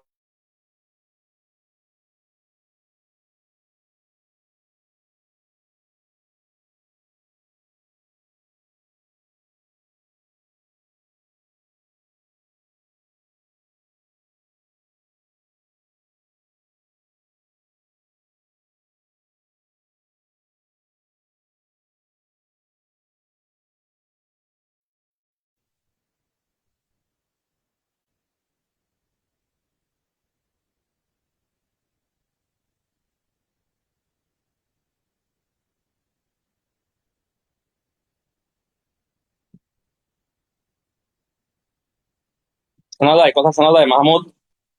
শোনা যায় কথা? আলমগীর হাদুস করেন তো, হাদুস করেন। বাসায় হলো সেই ওয়াইফাই কানেকশন ডিসকানেক্ট হয়ে গেছে, বুঝছেন? এই মোবাইলের ইয়া দিয়ে ক্লাস নিচ্ছি আমরা, একটু সমস্যা হচ্ছে। হ্যাঁ, থ্যাংক ইউ। আচ্ছা, পেয়ার স্লিপ সময়ের অবশেষ পিআর বইতে তাদের অনুরূপ পত্রের সঙ্গে সংযুক্ত করতে হবে। পিআর স্লিপে লিপিবদ্ধকৃত শনাক্তকারী অর্ডার এর নাম কোর্ট অফিসার আদালতের দণ্ড রেজিস্ট্রি লিপিবদ্ধ করতে হবে। এটা দরকার নাই, আমরা মূলত একটু সারমর্ম করে দেই। যে সকল আসামিদের আসন্ন সপ্তাহে মুক্তি দেওয়া হবে এবং যে সকল আসামি মারা গেছে এই সংক্রান্ত তথ্য জেল সুপারের নিকট হতে পুলিশ সুপারের নিকট প্রেরণ করা হলে তাকে পিআর স্লিপ বলা হয়। পেয়ার স্লিপ সংক্রান্তে পুলিশের কাজ কি? জিডিতে নোট দেয়া, ঊর্ধ্বতন কর্তৃপক্ষকে জানানো, পেয়ার হওয়ার পরে ওই আসামি নিজ জেলায় বসবাস করবে কিনা বা কোথায় অবস্থান করবে বা করতেছে এই সংক্রান্ত বিষয়ে অবগত করা, এবং উক্ত ব্যক্তিকে নিরীক্ষণে রাখা হবে কিনা এটা পুলিশ সুপারের কাছ থেকে অনুমোদন নেওয়া। এই হচ্ছে পেয়ার স্লিপ সংক্রান্তে পুলিশের দায়িত্ব এবং কর্তব্য। পিআরবি 398 এই অংশটা কিন্তু গুরুত্ব আছে, আপনারা এটা আমলের সাথে পড়বেন যে দণ্ড রেজিস্টার থেকে নাম বিলুপ্তির পদ্ধতি কি। তাহলে মৃত্যুবরণ করছে এমন ব্যক্তিদের নাম দণ্ড রেজিস্টার থেকে কাটিয়ে দেওয়া হয়। এরপরে বলতেছে বয়স 60 বছর হয়েছে কিন্তু 10 বছর কোনো দণ্ডিত হয়নি, মানে 60 বছর বয়স হয়ে গেছে, গত 10 বছরে দণ্ডিত হয়নি বা সন্দেহ করা হয়নি। এরপরে বলতেছে বয়স 50 বছর হয়ে গেছে কিন্তু গত 20 বছরে দণ্ডিত হয়নি বা কোনো সন্দেহ করা হয়নি। এরূপ ব্যক্তিদের নাম পুলিশ সুপারের নিশোটা কিন্তু মুখস্থ করতে হবে যে দণ্ড রেজিস্টার থেকে কখন একজন ব্যক্তির নাম কর্তন করা হয়। তাহলে মৃত্যুবরণ করলে নাম কর্তন করা হয়, বয়স 60 বছর হয়েছে, 10 বছর কোনো অপরাধ করেনি বা কোনো সন্দেহ করা হয়নি এমন ব্যক্তিদের নাম কর্তন করা হয়। 3 নম্বরে বলতেছে বয়স 50 বছর হয়েছে কিন্তু 20 বছর কোনো দণ্ডিত হয়নি বা কোনো সন্দেহ করা হয়নি এমন ব্যক্তিদের নাম দণ্ড রেজিস্টার থেকে কর্তন করা হয়। কার নির্দেশ মোতাবেক? পুলিশ সুপারের নির্দেশ মোতাবেক। এরপরে বলতেছে প্রত্যেক বছর শেষে থানায় কর্মরত কর্মকর্তা উক্ত বছরে অপসারিত হয়েছে এমন নামের তালিকা সদর কোর্ট অফিসারের নিকট আপনাকে প্রেরণ করতে হবে। অর্থাৎ প্রত্যেক বছর শেষে সকল থানা কর্মকর্তা উক্ত বছরে অপসারিত হয়েছে এমন নামের তালিকা, মানে থানা থেকে তাদের নামের তালিকা কাটিয়ে দেওয়া হয়েছে, এদের তালিকা কোর্ট ইন্সপেক্টরের নিকট আপনাকে প্রেরণ করতে হবে। হ্যাঁ, এবং তিনি সূচিপত্র এবং অপরাধ রেজিস্টারে প্রয়োজনীয় সংশোধন করে গৃহীত তালিকা পুলিশ সুপারের নিকট পাঠাবে। মানে থানা থেকে কোর্টে পাঠাবে, কোর্ট থেকে সংশোধন করে আবার পুলিশ সুপারের নিকট পাঠাবে। অপরাধ রেজিস্টার এবং সূচিপত্র যথাযথভাবে উক্ত তালিকা নথিভুক্ত করবে এবং পিআর হয়েছে আঙ্গুলাঙ্ক সংস্থাকে অভিহিত করবে, মানে কে জানাবে, এসপি আবার এই বিষয়টা নিশ্চিত হবে। তাহলে এই রিটার্নে একটা প্রশ্ন 398 দ্বারা 398 থেকে আহ আহ, 398 থেকে 398 থেকে প্রশ্ন আসতে পারে হচ্ছে আপনার এভাবে, যেখানে বলা হচ্ছে যে দণ্ড রেজিস্টার, কথা শোনা গেল? হ্যালো,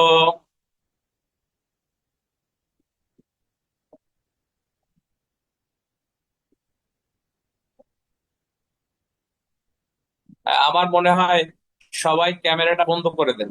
হ্যাঁ প্লিজ, যেহেতু আমরা ওই মোবাইল দিয়ে ক্লাস করতেছি, সবাই ক্যামেরাটা বন্ধ করে দেন, তাহলে সবার সুবিধা হবে প্লিজ। সবার সামনের ক্যামেরাটা বন্ধ করে দেন, তাহলে আমার মনে হয় কথা ক্লিয়ার হবে। ক্যামেরা বন্ধ করে দেন, এই যে শাহাদাত, সোহাগ, আলামিন, সব ক্যামেরা বন্ধ করেন। আচ্ছা, তাহলে এখান থেকে রিটেনে যে প্রশ্নটা আসতে পারে, সেখানে বলা হচ্ছে যে আপনার দণ্ড রেজিস্টার থেকে কখন একজন ব্যক্তির নাম কর্তন করা হয় বিআরবির বিধি অনুযায়ী লেখো। তাহলে বিআরবি 398 দিচ্ছে যে ব্যক্তি মরে গেছে তার নাম কাটিয়ে দিতে হবে। যে ব্যক্তির বয়স 60 বছর হয়েছে কিন্তু 10 বছর কোনো অপরাধ করেনি বা কোনো সন্দেহ করা হয়নি, এমন ব্যক্তির নাম কাটিয়ে দিতে হবে। এরপরে বলছে যে ব্যক্তির বয়স 50 বছর হয়েছে বা 20 বছর কোনো অপরাধ করেনি বা কোনো সন্দেহ করা হয়নি, সেই ব্যক্তির নাম হচ্ছে আপনার কর্তন করতে হবে। এরপরে বলা হচ্ছে যে আপনার এটা কর্তন করে কাকে, এটা হচ্ছে থানার ওসি কোর্ট ইন্সপেক্টরকে জানাবে, কোর্ট ইন্সপেক্টর আবার এসপি কে অবগত করবে, এসপি তার পুলিশ সুপারের অফিসের রেজিস্টার হালনাগাদ করবে এবং অপরাধ তদন্ত বিভাগ সিআইডি আঙ্গুলাঙ্গ সংস্থাকে এই বিষয়টা অবগত করবে। এই হচ্ছে আপনার মানে মানে দণ্ড রেজিস্টার থেকে নাম কর্তনের পদ্ধতি।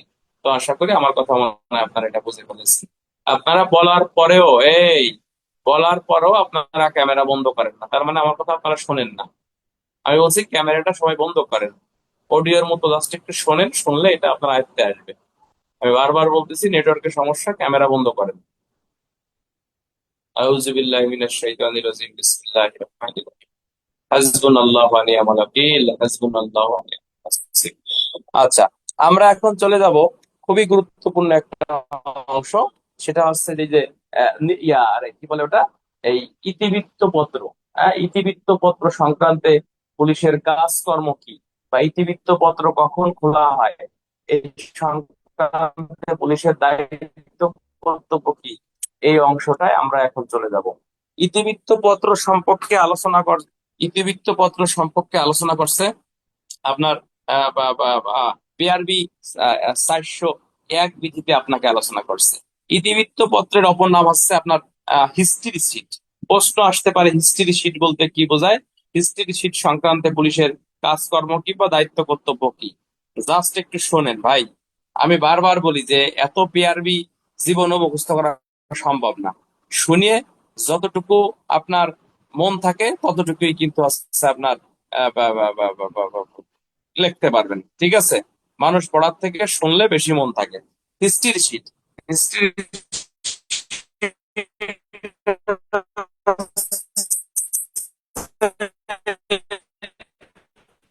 পিআরপি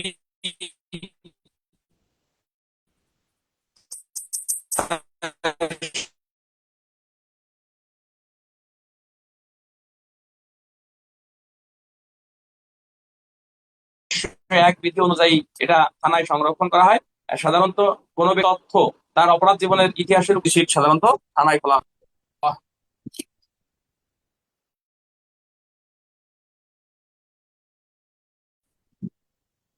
বলা হচ্ছে আপনার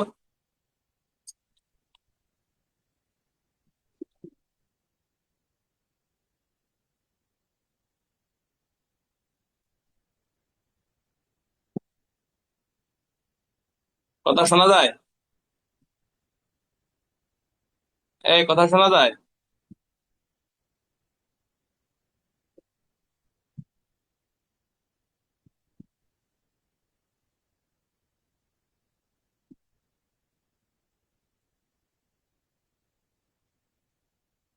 এখন শোনা যাচ্ছে এখন?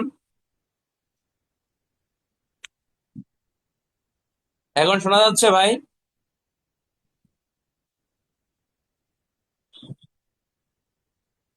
অধৈর্য হইন না ভাই, আমি পড়াচ্ছি, আমি অধৈর্য হই না? তাহলে আপনারা অধৈর্য হচ্ছেন কেন আমি বুঝলাম না।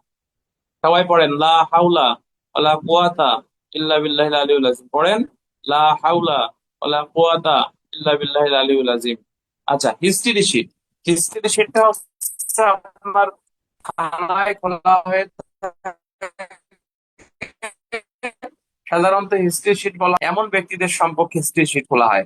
রাহাজানি, ডাকাতি, বড় সিরিয়াল চুরি বা চোরাই মাল গ্রহণের মতো মারাত্মক অপরাধের শাস্তিপ্রাপ্ত ব্যক্তিদের সম্পর্কে এই হিস্ট্রি শিট সাধারণত হচ্ছে আপনার খোলা হয়ে থাকে। হ্যাঁ, এবং হিস্ট্রি শিট সংক্রান্তে পুলিশের কাজকর্ম কি বা দায়িত্ব কর্তব্য কি, সেটা হচ্ছে এই যে পিআরবি 401 বিধিতে আপনাকে লেখা আছে যে যে সকল ব্যক্তি অভ্যাসগতভাবে চুরি ডাকাতি দস্যুতা করে এদের সম্পর্কে হিস্ট্রি শিট খোলা হয়। তাদের জীবন জীবিকা কিভাবে পরিচালিত হয় সেটা জানার জন্য হিস্ট্রি শিট খোলা হয়ে থাকে। কার্যবিধির 109 ধারা 110 ধারা অনুযায়ী যাদের বিরুদ্ধে ব্যবস্থা গ্রহণ করা হয় এই সম্পর্কে হিস্ট্রি শিট লেখা হয়ে থাকে। হিস্ট্রি শিট লেখার নির্দেশ দেন সার্কেল পুলিশ সুপার, সহকারী পুলিশ সুপার, এবং পুলিশ সুপার যখন থানা পরিদর্শনে আসে তখন হিস্ট্রি শিট এর অনুমোদন করিয়ে মানে করে নিতে হয়। হিস্ট্রি শিট সাধারণত ক্রমিক নম্বর দিতে হয়। যতক্ষণ পর্যন্ত এ সকল লোক নজরদারির আওতায় না আনা হবে ততক্ষণ পর্যন্ত এগুলোকে আদালতের নথিতে প্রথমে একটা সূচিপত্র একত্রে আপনাকে রাখতে হবে। হ্যাঁ, হিস্ট্রি শিট সাধারণত যাদের বিরুদ্ধে খোলা হয়েছে তারা যদি থানা এলাকায় 3 মাসের বেশি সময় অবস্থান করে তবে সেই থানার ইতিপত্র ইতিবৃত্ত পত্র আপনাকে পাঠাইতে হবে বা হিস্ট্রি পাঠাইতে হবে। এইরূপ স্থানান্তর সম্পর্কে সংশ্লিষ্ট ব্যক্তির সচিব বরাবর লিখতে হবে। ইতিবৃত্ত পত্র গ্রহণকারী অফিসার তার প্রাপ্তি স্বীকার করবেন। এ ধরনের ইতিবৃত্ত পত্রে প্রচলিত নিয়ম অনুযায়ী গোপনীয় কথাটি হচ্ছে আপনার লিখতে হয়। অর্থাৎ হিস্ট্রি শিট যাদের সম্পর্কে খোলা হয়েছে তারা যদি অন্য থানা এলাকায় চলে যায় তাহলে তার হিস্ট্রি শিটটা ওই থানার ওসি বরাবর হচ্ছে আপনাকে প্রেরণ করতে হয়। ওই থানার ওসি বরাবর আপনাকে প্রেরণ করতে হয়।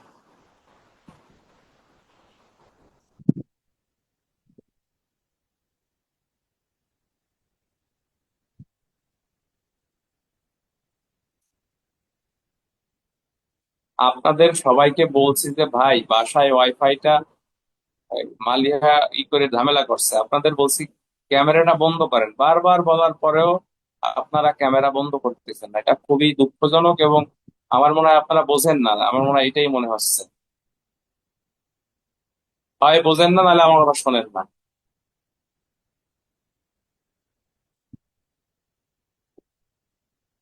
এনসিপি বললেও শোনে না। হ্যাঁ, এনসিপি বললেও শোনে না।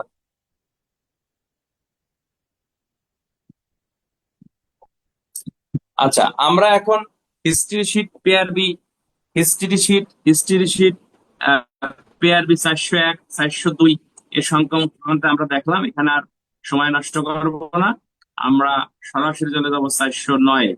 এখানে থানার নগদান হিসাব বা ক্যাশ রেজিস্টার। এই ক্যাশ রেজিস্টার এটা কিন্তু গুরুত্বপূর্ণ আছে।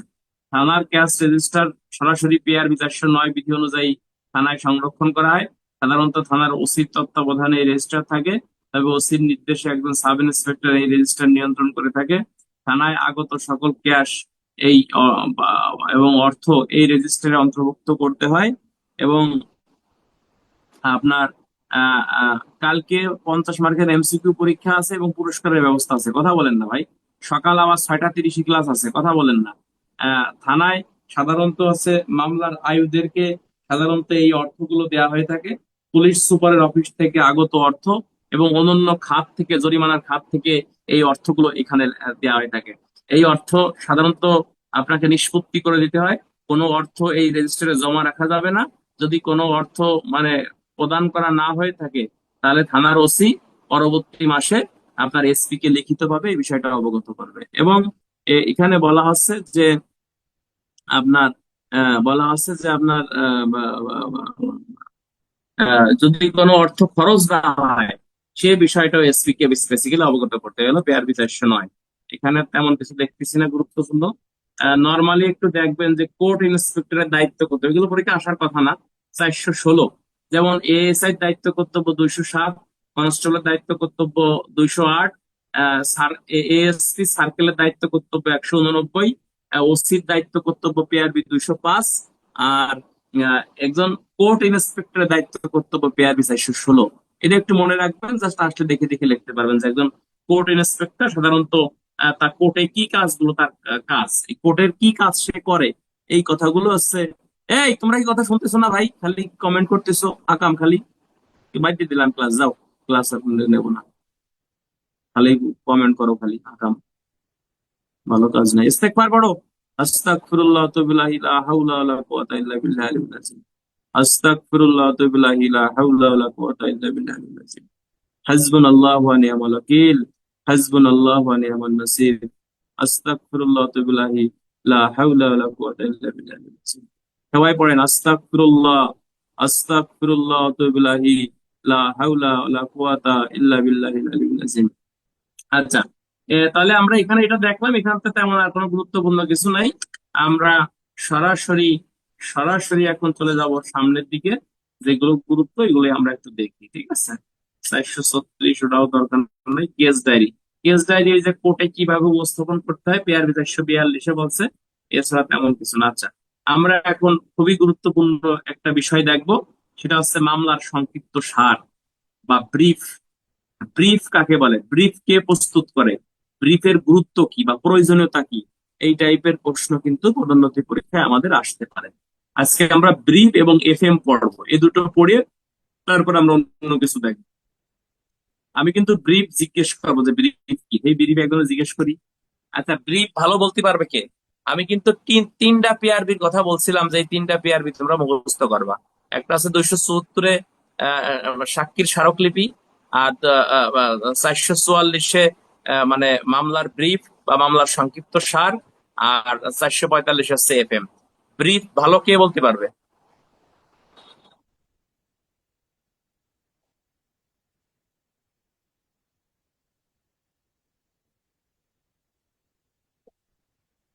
হ্যাঁ,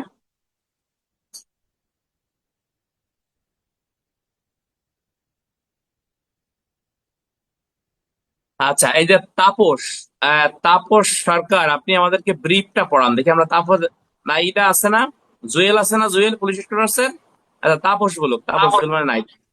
তাপস বলো, আসসালামু আলাইকুম তুমি স্যার। বলবা যে ব্রিফ কাকে বলে, ব্রিফ কখন প্রস্তুত করা হয়, ব্রিফ সংক্রান্তে পুলিশের দায়িত্ব কর্তব্য কি, বা মামলায় ব্রিফের ভূমিকা কি, এটা বলো। সবাই শোনো, তোমরা খালি কথা বলো ভাই।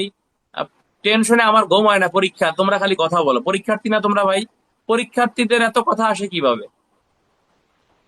যে পরীক্ষার্থী তার এত কথা কিভাবে আসে? বলো, ব্রিফ বলো। স্যার বিটি ফরম পিআরবি 444, যা আপনার পিআরবি বিপি ফরম নাম্বার 41 মূল্য প্রস্তুত করা হয় থানা এলাকা মামলা তদন্তকারী অফিসার তদন্ত শেষে পুলিশ সাক্ষ্য প্রমাণ পাওয়ার পর, পর্যাপ্ত সাক্ষ্য প্রমাণ পাওয়ার পর সিআরপিসি 173 বিধি ধারা মোতাবেক কোর্ট অফিসারের কোর্টে যে চার্জশিট প্রেরণ করে, সেই চার্জশিটটা কোর্ট অফিসার আহ, পরীক্ষা নিরীক্ষা করে তার সাথে আপনার এজাহার, তারপরে কেস ডকেট, কেস ডায়েরি, সাক্ষ্যের স্মারক মামলাতে যাচাই বাছাই করে যে দুষ্টু নির্ণয় করে স্যার পুনরায় প্রেরণ করে, সেটা হলো মামলার ব্রিফ।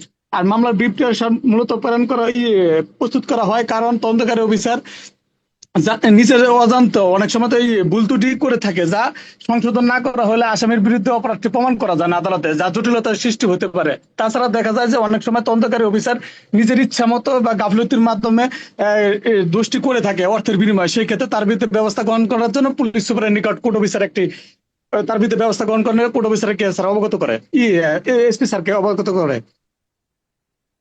আচ্ছা, ভালো বলছেন। পিন্টু বলো, পিন্টু একটু বিরূপ বলো, পিন্টু বিরূপ বলো, পিন্টু পিন্টু বলো।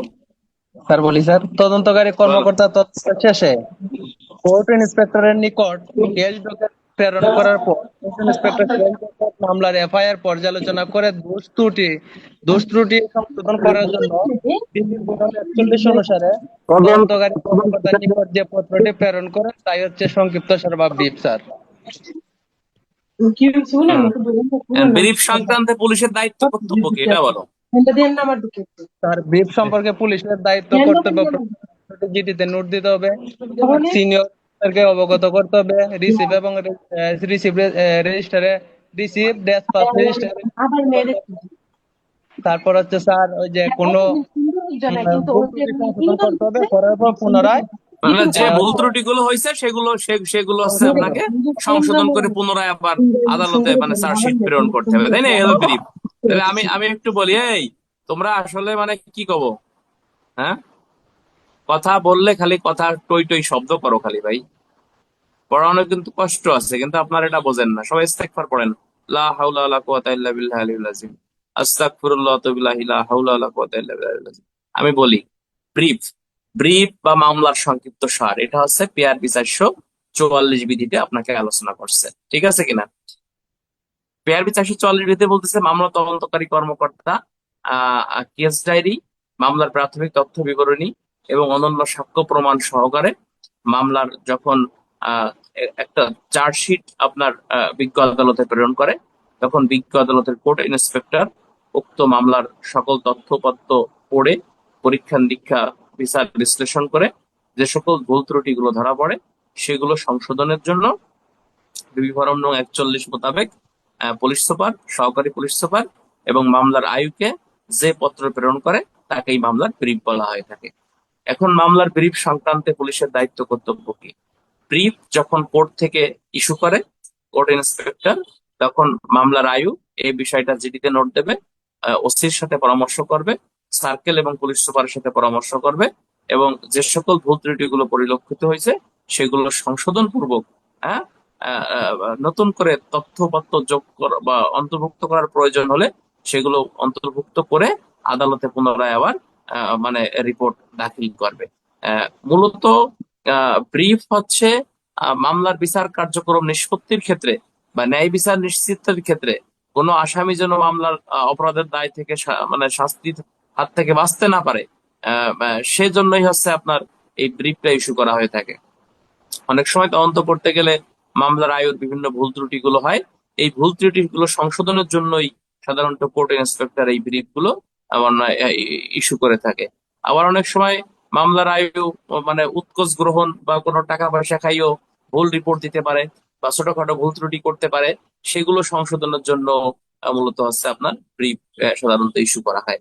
এই হচ্ছে ব্রিফ সংক্রান্তে পুলিশের দায়িত্ব এবং কর্তব্য। ক্লিয়ার ভাই? এখন পিন্টু আমাকে বলো, এফএম কি? এফএম সংক্রান্তে পুলিশের কাজ কি? পিআরবি 445। পিন্টু বলো, আমি তোমাদের কাছে শুনি আবার আমি বলবো, বলো। স্যার এফএম হচ্ছে একটি মামলা চূড়ান্তভাবে নিষ্পত্তি হওয়ার পর কোর্ট ইন্সপেক্টর বিস্তারিত বিপি ফরম 88 মূলে লিপিবদ্ধ করে পুলিশ সুপার এবং থানা ভারপ্রাপ্ত কর্মকর্তার নিকট যে পত্রটি প্রেরণ করেন তাই এফএম। বলো এফএম সংক্রান্তে কাজ কি, পুলিশের কাজ কি বলো। পুলিশের কাজ তো এগুলোই স্যার, চিঠিতে নোট দেবো, ঊর্ধ্বতন কর্তৃপক্ষকে জানাবো, রিসিভ রেজিস্টারের দ্বিতীয় খণ্ডে প্রথম খণ্ডে লিপিবদ্ধ করব। তারপর হচ্ছে স্যার যদি কোনো জরিমানা থাকে তাহলে জরিমানা 382 পিআরবি অনুসারে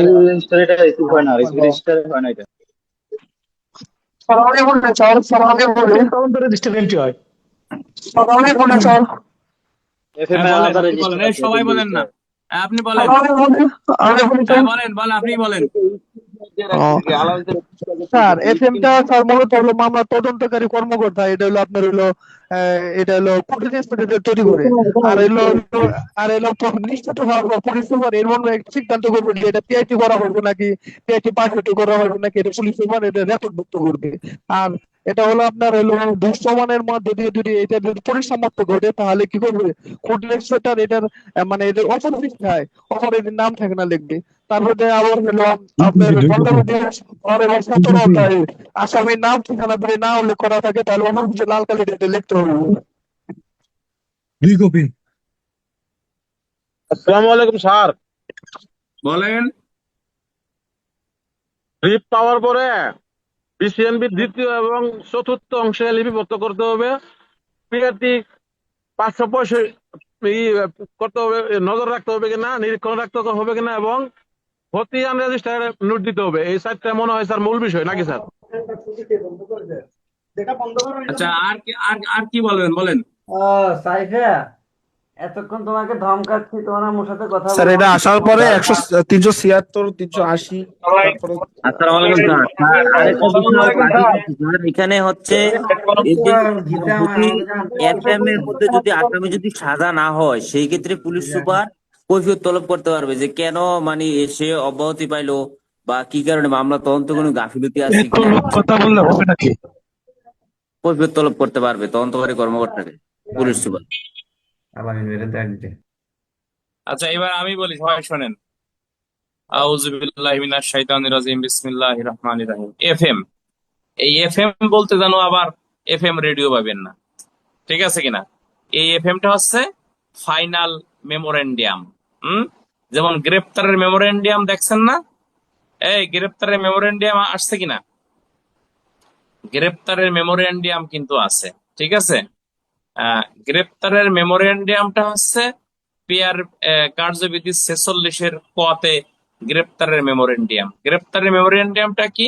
আসামির নাম ঠিকানা, আসামির স্ত্রীর নাম, পিতার নাম, স্বামীর নাম, তারপরে আসামির বয়স, আসামি সুস্থ কিনা, কোথায় গ্রেপ্তার করা হয়েছে, কয় তারিখে গ্রেপ্তার করা হয়েছে, কোন সময় গ্রেপ্তার করা হয়েছে, গ্রেপ্তার সময় তার শারীরিক অবস্থা কেমন ছিল, হ্যাঁ, এবং গ্রেপ্তার করার পর তার পরিবারকে, বন্ধু বান্ধবকে, নিকট আত্মীয়কে সংবাদ দেওয়া হয়েছে কিনা, কখন থানায় আনা হয়েছে, হ্যাঁ, এই সংক্রান্তে আছে আপনার গ্রেপ্তারের মেমোরেন্ডিয়াম তৈরি করা হয়। ঠিক তেমনি এফএম হচ্ছে ফাইনাল মেমোরেন্ডিয়াম, অর্থাৎ একটা মামলার চূড়ান্ত নিষ্পত্তি হওয়ার পরে, আমি আবার বলি, একটা মামলার চূড়ান্ত নিষ্পত্তি হওয়ার পরে মামলা তদন্তকারী কর্মকর্তা যখন আদালতে চার্জশিট দিয়েছে, তখন মামলার বিচার কার্যক্রম শেষ হয়েছে, সেই ক্ষেত্রে কোন আসামির বিরুদ্ধে কি,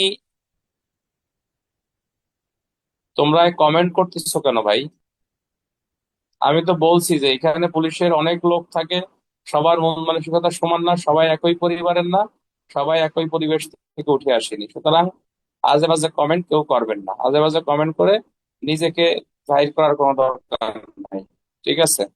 ধৈর্য মানুষের খুবই গুরুত্বপূর্ণ একটা বিষয়।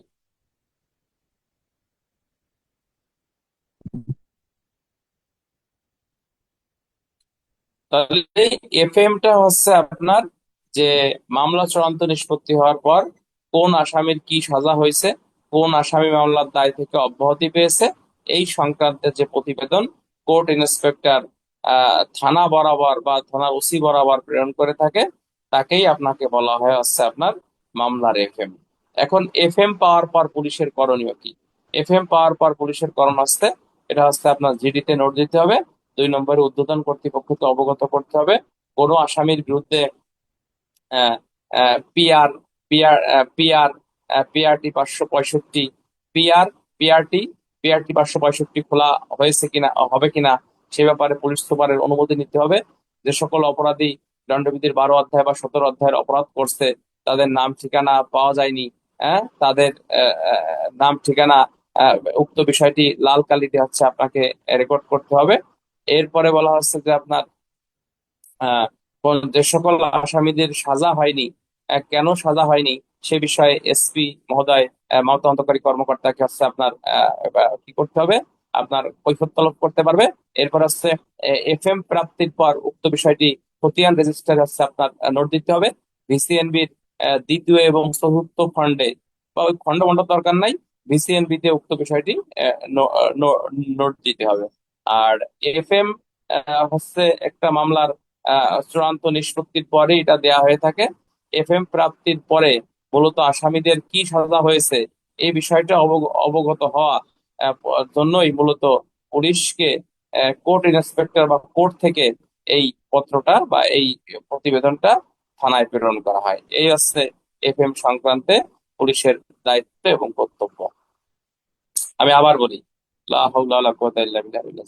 এফএম এফএম হচ্ছে ফাইনাল মেমোরেন্ডিয়াম, অর্থাৎ একটা মামলার চূড়ান্ত নিষ্পত্তি হওয়ার পর কোন আসামির কি সাজা হয়েছে, কোন আসামি মামলার দায় থেকে অব্যাহতি পেয়েছে, এই সংক্রান্তে যে প্রতিবেদন কোর্ট থেকে থানা ভারপ্রাপ্ত কর্মকর্তা বরাবর যে পত্র প্রেরণ করা হয় তাকে এফএম বা ফাইনাল মেমোরেন্ডিয়াম বলা হয়।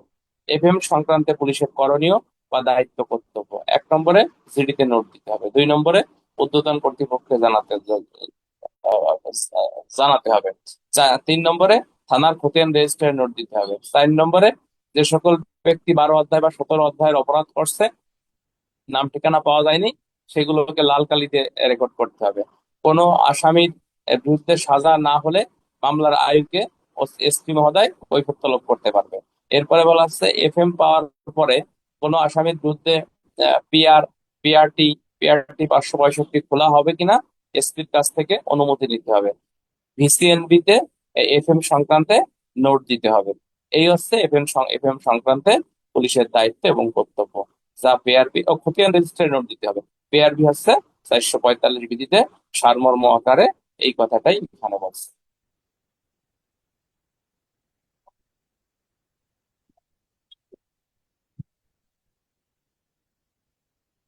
আচ্ছা, তাহলে আজকে পিআরবি 445 পর্যন্ত থাক। এখন আমরা একটা গুরুত্বপূর্ণ বিষয় আলোচনা করব। সবাই কথা বলেন না, লা হাওলা ওয়ালা কুওয়াতা ইল্লা বিল্লাহ। এই এই যে তোমরা করো নাই কেন, এই পরীক্ষা দিচ্ছ না কেন ভাই? এত সুন্দর একসেট মডেল টেস্টের প্রশ্ন আপনাদের গ্রুপে দিছি, আপনারা পরীক্ষা দেন না। আবু বক্কর, প্রশ্নটা সবাইকে গ্রুপে ক্লাস শেষে আবার দিয়ে দেবেন, বা নাহিদ ক্লাসে প্রশ্নটা আবার দিয়ে দেবেন। কালকে লাস্ট ডেট, কালকের দিনের মধ্যে পরীক্ষা দিয়ে খাতাটা আল্লাহর হস্তে জমা দেবেন আমার হোয়াটসঅ্যাপে। এইসব প্রশ্ন পরীক্ষা কিন্তু আসবে, কিন্তু আপনারা যদি না পারেন তখন আপনি নিজে আফসোস করবেন যে ভাই কতবার বলছে আমি কেন পড়লাম না বা কেন আমি পরীক্ষায় দিলাম না। আচ্ছা, আমরা এখন পুলিশ আইনের উপরে আমি এমসিকিউ জিজ্ঞাসা করব, সবাই পুলিশ আইনের এমসিকিউ গুলো উত্তর দেবেন। বিসমিল্লাহির রহমানির রহিম। আচ্ছা, পুলিশ আইন অনুসারে হচ্ছে আপনার এই সমগ্র বাংলাদেশে পূর্ণ ম্যাজিস্ট্রেটের ক্ষমতা প্রয়োগ করতে পারে কে? পুলিশ সুপার, আইজি, ডিআইজি, নাকি উপরের সবগুলো? আইজি মহোদয় প্রয়োগ করতে পারে। আর সমগ্র বাংলাদেশে প্রশাসনিক ক্ষমতা প্রয়োগের ক্ষেত্রে বিশেষ ভূমিকা রয়েছে কার? থানার ভারপ্রাপ্ত কর্মকর্তা, এসআই, আইজি, সবগুলো? এটা হচ্ছে আইজিপি। এরপরে বলেন যে অতিরিক্ত পুলিশের প্রয়োজন না হলে কত মাস পূর্বে আবেদন করতে হয়? 1 মাস, 2 মাস, 3 মাস, নাকি 4 মাস? কত মাস পূর্বে বলেন তো? আচ্ছা, 1 মাস পূর্বে আবেদন করতে হয়। আচ্ছা, নিচের কোন বাহিনীকে পুলিশ বাহিনীতে রূপান্তর করা যায়? সেনাবাহিনী, নৌবাহিনী, বিমান বাহিনী, নাকি আছে রেলওয়ে নিরাপত্তা বাহিনী? হ্যাঁ, রেলওয়ে নিরাপত্তা বাহিনী। এরপর সবাই কমেন্ট করো, তোমরা কমেন্ট করতেছো না, কমেন্ট করো তাহলে অ্যাটেনশন থাকবা। প্রতি বছর হাজার হাজার লোক এমসিকিউ ফেল করে, সুতরাং এমসিকিউ কে অবহেলা করার সুযোগ না। আমরা আজকে পুলিশ আইনের এমসিকিউ পুরোটা রিভিশন দেবো। এরপরে বলো যে পুলিশ আইন অনুসারে স্পেশাল পুলিশ সাধারণত কাদের মধ্য থেকে নিয়োগ করা হয়? জনসাধারণ, সাধারণ পুলিশ অফিসার, উপরের সবগুলো? হ্যাঁ, জনসাধারণের মধ্য থেকে নিয়োগ করা হয়। স্পেশাল পুলিশ সাধারণত হচ্ছে আপনার নিয়োগের জন্য আবেদন করে কে? পুলিশের ইন্সপেক্টর, পুলিশ সুপার, উপরের সবগুলো? হ্যাঁ, ইন্সপেক্টর। আবেদন ছাড়াও কিন্তু জেলা ম্যাজিস্ট্রেট অতিরিক্ত পুলিশ, স্পেশাল পুলিশ নিয়োগ করতে পারে। আচ্ছা, স্পেশাল পুলিশ নামের তালিকা কোথায় থাকে? এটা হচ্ছে পুলিশ সুপারের অফিসে থাকে। স্পেশাল পুলিশের হচ্ছে আপনার এই দায়িত্ব অবহেলার শাস্তি কত টাকা জরিমানা? শাস্তি হচ্ছে অনূর্ধ্ব 50 টাকা জরিমানা।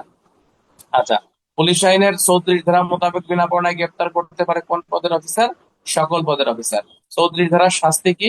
8 দিনের সশ্রম বা বিনাশ্রম কারাদণ্ড, অনূর্ধ্ব 50 টাকা জরিমানার বিধান বা অভয়দণ্ডের বিধান রাখা হয়েছে। 34-এর ক ধারার শাস্তি কি? 34 ক ধারা হচ্ছে 3 মাসের কারাদণ্ড বা 100 টাকা জরিমানা বা অভয়দণ্ডের বিধান রাখা হয়েছে। 29 ধারার শাস্তি কি? 3 মাসের সমপরিমাণ জরিমানা বা 3 মাসের কারাদণ্ড বা অভয়দণ্ডের বিধান এখানে রাখা হয়েছে। ঠিক আছে? এদিকে আসো, please। আচ্ছা, এরপরে বলেন যে পুলিশ আইন অনুসারে 28 ধারার শাস্তি কি? 200 টাকা জরিমানা, 6 মাসের কারাদণ্ড বা অভয়দণ্ডের বিধান রাখা হয়েছে। 32 ধারার শাস্তি কি? অনূর্ধ্ব 200 টাকা জরিমানার বিধান রাখা হয়েছে। এরপরে বলেন যে পুলিশ আইন অনুসারে আপনার চাকরি না করতে চাইলে কত মাস পূর্বে আবেদন করতে হবে? 2 মাস পূর্বে হচ্ছে আপনার আবেদন করতে হবে। আচ্ছা, এরপরে কার কাছে আবেদন করতে হবে? পুলিশ সুপারের কাছে হচ্ছে আপনার আবেদন করতে হবে। এরপরে বলেন যে পুলিশ আইন অনুসারে আপনার এই 15 ধারা মোতাবেক অতিরিক্ত পুলিশ মোতায়েন করে কে? আইজিপি মোতায়েন করে। কোন এলাকায়? উপদ্রব এলাকায় নিয়োগ করে থাকে। আর পিউনিটিভ কর বা পিউনিটিভ ট্যাক্স সম্পর্কে আলোচনা করা হয়েছে পিআরবি কত, পুলিশ আইন কততে? পিআরবি 115 বিধিতে হচ্ছে আপনার আলোচনা করা হয়েছে। এরপরে বলেন পুলিশ আইন অনুযায়ী আচ্ছা আপনার এই আহ, আহ, আহ, কার অনুমতি ব্যতীত অন্য কোনো কাজ করা যাবে না? পুলিশ সুপার, ডিআইজি, আইজি, পরের সবগুলো। কার অনুমতি ব্যতীত বলেন?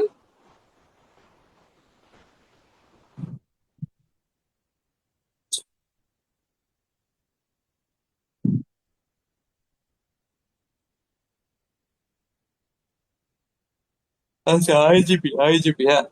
এরপরে এরপরে বলা হচ্ছে পুলিশ আইন অনুযায়ী আচ্ছা আপনার যেখানে অধিক লোকের সমাগম হয় উক্ত স্থানে কি পুলিশ মোতায়েন করা যায়? অতিরিক্ত পুলিশ, স্পেশাল পুলিশ, উপরের সবগুলো। এটা হচ্ছে অতিরিক্ত পুলিশ আপনার মোতায়েন করা যায়। এরপরে বলেন পুলিশ আইন অনুযায়ী আপনাকে বলতে হবে যে আহ পুলিশের কনস্টেবল, এসআই, এএসআই নিয়োগপত্র পায় পুলিশ আইনের কোন ধারা অনুযায়ী? আপনার 8 ধারা অনুযায়ী হচ্ছে আপনার নিয়োগপত্র পায়। আচ্ছা, পুলিশ আইনের শাস্তি কত প্রকার? শাস্তি হচ্ছে 2 প্রকার। পুলিশ আইনের ডিসমিসাল অর্থ কি? পুনরায় সরকারি চাকরি নিষিদ্ধ। আর ডিসচার্জ অর্থ কি? পুনরায় সরকারি চাকরি সে পাবে। আচ্ছা, পুলিশ আইনে শাস্তি দিতে পারে কোন officer? IG, DIG, police super.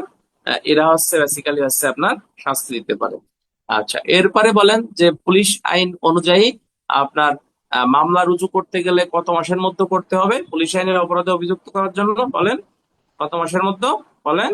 হ্যাঁ, কয় মাস? কয় মাসের মধ্যে করতে হবে মামলা? 2 বছর আন্দাজে। 3 মাসের মধ্যে মামলা করতে হবে এবং 1 মাস পূর্বে হচ্ছে আপনার পুলিশ সুপার, সহকারী পুলিশ সুপারকে বেসিক্যালি এই বিষয়টা অবগত করতে হবে। আর পুলিশ আইন অনুযায়ী বাংলাদেশের প্রত্যেক থানা এবং ফাঁড়িতে নিচের কোন রেজিস্টার সংরক্ষণ করতে হবে? এটা হচ্ছে জেনারেল ডায়েরি সংরক্ষণ করতে হবে। জেনারেল ডায়েরি কত পৃষ্ঠা বিশিষ্ট হবে? 200 পৃষ্ঠা বিশিষ্ট হবে। জেনারেল ডায়েরি বিবরণ কত? বিবরণ 36। বাংলাদেশ ফর্ম কত? বাংলাদেশ ফর্ম হচ্ছে 5365। ঠিক আছে কিনা? জেনারেল ডায়েরি কার্বন যোগে কয় কপিতে? 2 কপিতে হচ্ছে বলা হয়। পুলিশের রক্ষা কবচ বলা হয় কোন ডায়েরিকে? জেনারেল ডায়েরিকে বলা হয়ে থাকে। ঠিক আছে। এবারে পুলিশ আইনের 34 ধারায় কয়টি অপরাধে বিনা কারণে গ্রেপ্তার? 8টি।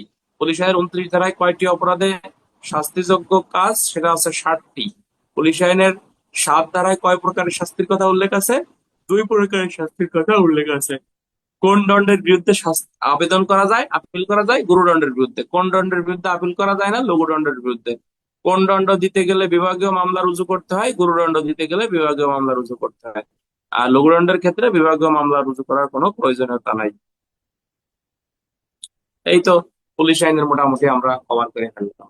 পুলিশ আইনের 30 ধারা মোতাবেক অবৈধ জনতা ছত্রভঙ্গের নির্দেশ দিতে পারে পুলিশের কোন officer? SP, police super, inspector, উপরের সবগুলো। লাইসেন্স দিতে বাধ্য করতে পারে কে? ম্যাজিস্ট্রেট। লাইসেন্স দেবে কে? Police super. কি সাপেক্ষে? শর্ত সাপেক্ষে। কত টাকা ফিস প্রয়োজন? কোনো ফিসের দরকার নাই। লাইসেন্সের কোন অংশ কতটুকু কোথায় পরিচালনা নির্ধারণ কে করবে? পুলিশ সুপার হচ্ছে আপনার নির্ধারণ করে দেবে। যদি শর্ত না মানে তখন সেটা কি সমাবেশ? সেটা হচ্ছে অবৈধ সমাবেশ হিসেবেই আপনার গণ্য হবে। তো আজকে এ পর্যন্ত কি থাক প্রিয় বন্ধুরা? মোটামুটি তো আমরা ভালোই পড়লাম। কালকে সকাল 6:30-এ আবার ক্লাস আছে, আমরা মাইনর অ্যাক্ট পড়বো। মাইনর অ্যাক্টের পাশাপাশি আমার গাইডের দণ্ডবিধির প্রশ্নগুলো আমরা রিভিশন দেব, ঠিক আছে? আমার গাইডের প্রশ্নগুলো আপনারা নেননি কে কে? আমার গাইডে বিশেষ করে দণ্ডবিধি, কার্যবিধি, সাক্ষ্য আইন, পুলিশ আইন, পিআরবি, অনেক সুন্দর সুন্দর প্রশ্নগুলো বিভিন্ন সালে যেগুলো আসছে আমি নোট যেভাবে লিখি বা আমার নোটটাই মূলত ওখানে আমি তুলে ধরছি।